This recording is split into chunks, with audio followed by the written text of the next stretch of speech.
ever good enough for them. It's a feminist culture. It's a culture which has them addicted to social media validation, right? And also a culture which tells them that career is more important than anything else. And so long as that remains true, you probably will see white men opting for women of other races, specifically Asians, because they're probably the next most intelligent race. And that's probably my 2 cents. I haven't thought an awful lot about it. I'm really just going off the top of my head here. But I don't think I'm wrong. I think you'll find if you just consider what I'm saying here objectively, it's rooted in truth. So until, look, I'm not saying all the blame's on women here either. I don't like to do that. Anyone who knows me knows that I'm a fan of women, and I like to hold men accountable first. And so I do think the only reason society is the way it is because white men have allowed it to become this way. That doesn't mean every individual is responsible, but every individual must play a part in some sort of revival or regeneration of what is good, noble, and true, at least basic family values. I think a lot of white women struggle to find men they think are good enough. And I think that's for good reason a lot of the time.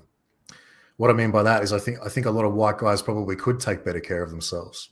And I spend a bit of my time trying to encourage guys to get into the gym and to start their own businesses and be a little bit more independent, a little bit more healthy, put strength at or make strength one of their development of their own strength, one of their priorities. I'm actually just finishing, and I'm finally finishing it.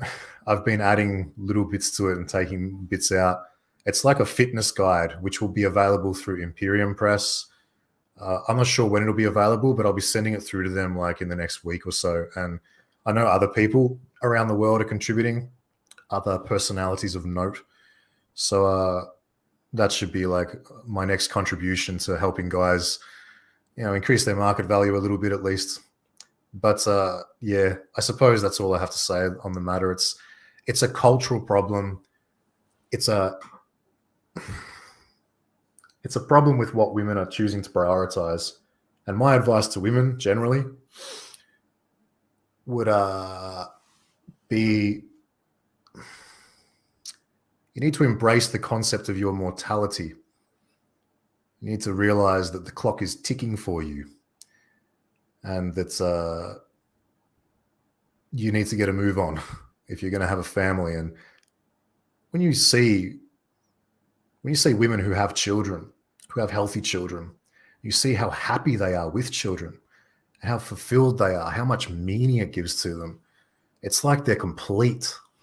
When you actually see that with your own eyes, you have to conclude that anyone who's trying to take that away from women and replace it with money, status, cars, apartments, material things is evil, my friends.